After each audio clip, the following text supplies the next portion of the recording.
aku sing rada gajeng. Oh, ngono. Iki sadurunge penyanyi-penyanyi iki sing durung sowan iki sing saka Sembir. Endi? Iki mbok-mbokane ya RRI. Masa ke Sembir iki. Sembir bangsane aku mau padake genggek apa piye? oh lah kowe iki apa? Mbok disawangi lho rupaku ayu kaya ngene iki lho. Lah kok aku kok sembir iki lah aku terus regoku pirawan. Lah mira kowe iki tuwa. Coba nek kowe karo tuwa ngadeg sik. Coba. Aku isin lho. Ora Mas. saya isin. Aku disawang karo pria-pria bagus sakmene oke lah ya aku terus piye ngono Bang ora. bayi sajake GR. Ayo Ora kok GR Mas. iya. Lah wong aku mlaku tok ibu-ibu padha ngerti. Kabeh padha ngematke aku. Piye sajake antusias. Antusias aku dikirane Nikita Willy. Iya. Wah. Tenan kuwi lho Mas. Weh Nikita Willy aku yang ngomong heeh. Iya. Dhuwure Bu. Waduh piye. Ki sore nih kita lihat sendiri. Ya angel lho kuwi golek Piye? penyanyi sing iso sedekah. Loh penyanyi iki kudu serba bisa. Ora gur nyanyi tok, ora gur mesam-mesem, ane ya sedekah barang kaya Pak Budi ki lho. Pak Budiono. Heeh. Ah kenal. Nek ora penyanyine blater, banyak senyum, bersosialisasi sama masyarakat, ya ora mungkin iso kepilih. Nek kan alhamdulillah saiki kan kepilih to, Mas. Nah, bareng wis pinilih dadi pengayom masyarakat Trosobo, iki bengi iki anake tasakuran. Sedekah lan sedekah Ya arep ampun. ngopeni fakir miskin yatim piatu kaya ngene iki. Anjir. Loh, ini bukti nyata loh. Pak Budiono ki ya wis ibarate wong lho ora bedak-bedake. Iya. Contone aku saka Sembir wis ditekake kene. Alhamdulillah. Ning ya angel lho golek penyanyi kaya geblok ngene iki. Kok geblok piye to, Lho Mas? tegese nak cara mbak-mbak iki kan penampilane asli Putri Boyolali. Heeh, lah nek Lah nek aku- kowe kuwi penyanyi, kuwi mangkok sak cendole. Ketoke wedok ning ana kempole. Omonganmu ki aja kaya ngono kuwi to mbok ditata piye ngono lho. Wong kaya ngene kok mangkono cendole dhuwur wedok ngisor ana anune. Disawang lho Mas, iki ngono jenenge kodhok kalungan kupat. Tegese. Dhuwurku wedok ngisorku jepat.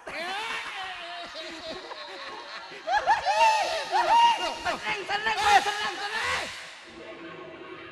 Penyanyi kok terus gatel. Ora ning ngono sing jepat ki jempole lho Pakde ki lho kok ya. Iya. Tidak boleh berpikiran kotor. Iya. Nah, kok kena KPI. Yo. KPU. Injih Kang Mas, iki gandeng akeh banget tamu-tamu. Ini warga masyarakat Troso ini udah kumpul tumplek-plek ning Terus apa? Trosobo. Lah wong katek sithik lho ra entuk. Troso kurang bone to. Keluarga besar saka Trosobo wis nglumpluk ya apa sih? Ngelumpuk dadi siji. Heeh, ini merayakan kebahagiaan. Nah, iki karena ini Pak Budiono itu bukan milik masyarakat golongan aja tapi masyarakat utuh sing ana Trosobo. Betul. Jadi ora bedak-bedake saiki, ya. Heeh. Yuk biar aman, biar sukses semuanya warga masyarakat sini kita kasih hiburan. Nah, aku tembangke Mas. Tembangke. Aku mbok ya piye ngono lho Mas. Ben ketokne aku ki wanita asli ngono lho. Yayi. Napa Kang Mas? Kaya ngene lho kok urip kok isih pepak ana ing donya. Lah ya to, ya alhamdulillah to Mas. Tinimbang kowe elek, letek, busik, ngentutan, ijek urip sisan. Aku ki bareng jajar karo kowe. Wah, kaya ngopo kelakonaisku. Upama dadi bojoku apa kowe iso meteng Yayi. Aku dadi bojomu Mas. Ora suti. Lho, lha ngopo? Padha lanange. Iya. Masa Masa jeruk minum, Jeng. Lah iya toh Mas, ning aku seneng lho Mas, tekan Iya. kene iki kabeh aku kenal aku kabeh. Ternyata aku terkenal lho Mas. Yakin? Sampai cah cilik-cilik iki ngerti aku kabeh. Piye mau caci ini Medun saka mobil jelek langsung mlaku. Wow, bancine teko, bancine teko. Kuwi ya sing sabar. Inallah wasobiri. Aku panas. Engko napa? Kok panas Aku ki lho? mesti loke Sing bensin. sabar. Bensin itu dulu Mas. Ganti itu dulu. Kok saiki apa? Tetep kok. Tak cilik-cilik kok ya iso mengarani iku lho bancine teko. Aku terus krungu sing sepuh ya ngrasani. Piye? Oh kuwi sing garukan ning terminal wingi. Mbok aja ngono to, Mas. Elek-elek kaya ngene iki nek payu ya setore ning nggonmu. Oh, lah iya aku ya wis syukur. Lah Aku iya. ya tak rewangi elek-elek kaya ngene iki, tak rewangi barang kaya ngene iki. Ya aku kowe ya wis bersyukur nyatane anakku ya siji ning UGM, siji ning Satya Wacana. Ya alhamdulillah ki ya kuliah kabeh ya Kang Kono Mas. Kirdadel es. Walah, jebulane gur pawaan kere ya Mas. Andani. Ayo wis aku digandrung Mas. Iya. Dibawani mboten napa-napa nggih Pakde nggih. Ngopo? Udah situ nyanyi kok kaya. Seneng Mas, rasane hatiku seneng melu bahagia. Nek wargane masyarakat Trosobo iki kabeh iki rukun, akur. Tetap Nah. jaga kesatuan dan persatuan. Ayo kudu ngono to Kang Mas. Ayo rene yo babi ngepet. Babi ngepet. Kang Mas. Wah nyepalake. Yeneng tawang ana lintang Nuwun sewu nggih Pakde nggih. cah banci. Oh astagfirullah. Iki masa apa? Cah ayu. Kok lah. Aku wis tak ayo-ayoke ben ketok wedoke tetep bocah Oh baju. iya, Deng. Cah asu. Oh. Ayu ki wong wadon kok ya.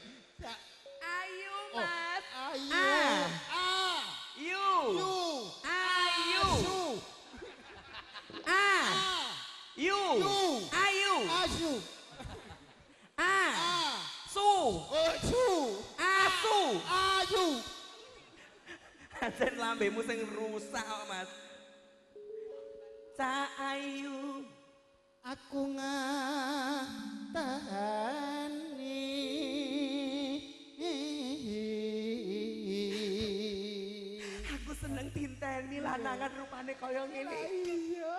Ya ampun Mas. Wes gatel iki, wes gatel iki. Ayo Kang Mas, maneh aku digandrung meneh Kang Mas. Saiki wis kaya sapi nang plegungan. Marang meko engan. Kaya digandeng. Koso sing takon war tani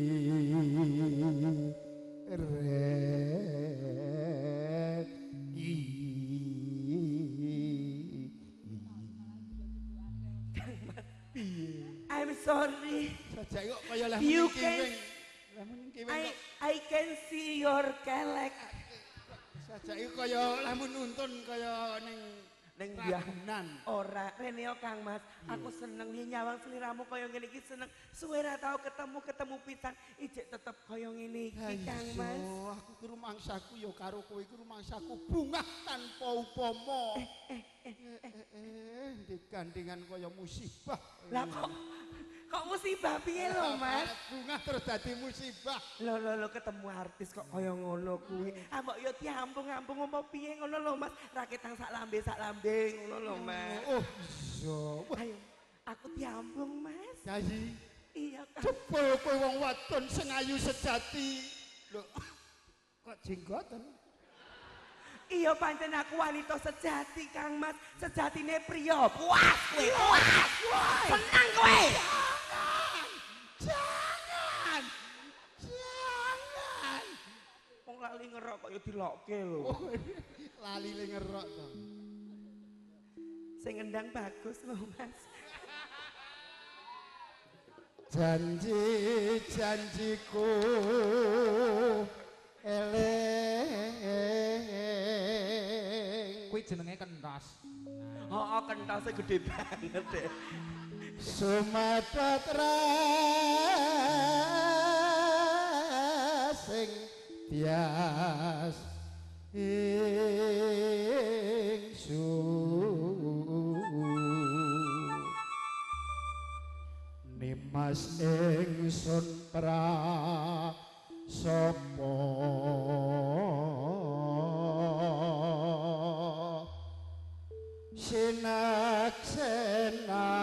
sinaksenan bumi langit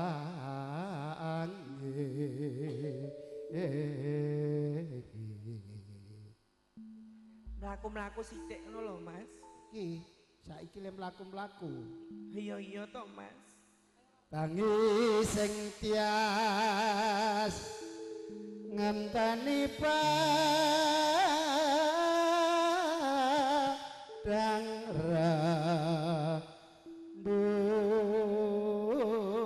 rembulan langgame nyanyi Nuwun injih Kang Mas. iya napa kumat napase Ora. kok Ya pura-pura acting ngono lho. Oh, iya. Wong senenge karo wong karo penyanyi lek bagus kaya ngene kira ya acting-acting barang to.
penyanyi apa preman Ora apa-apa lanang kok lele. Utene wong jenenge nyambut gawe, heeh to. Musike enek, penyanyine enek, aku nyuwara.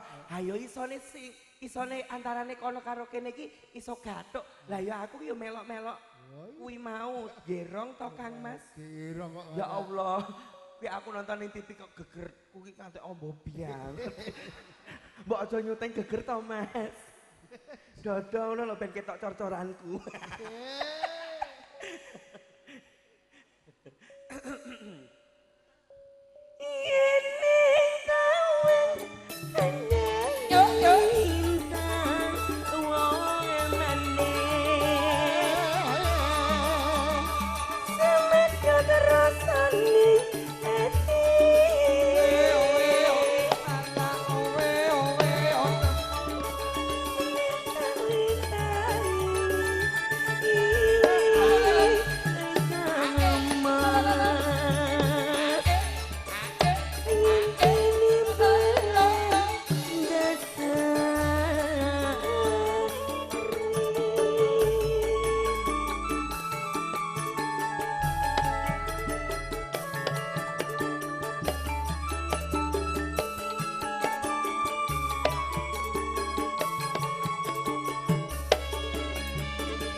Tok.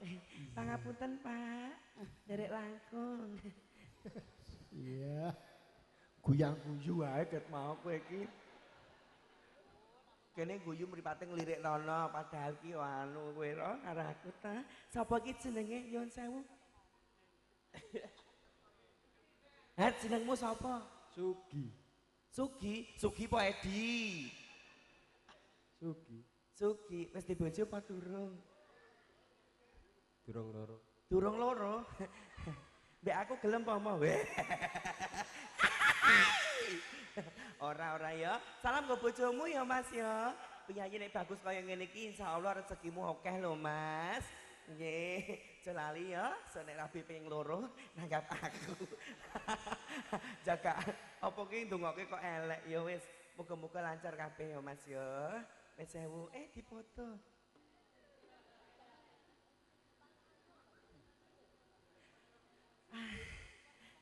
Nggih niki mboten keringet saking ademe niki Bu. Adem ngantek ngembun lho awakku iki. Yen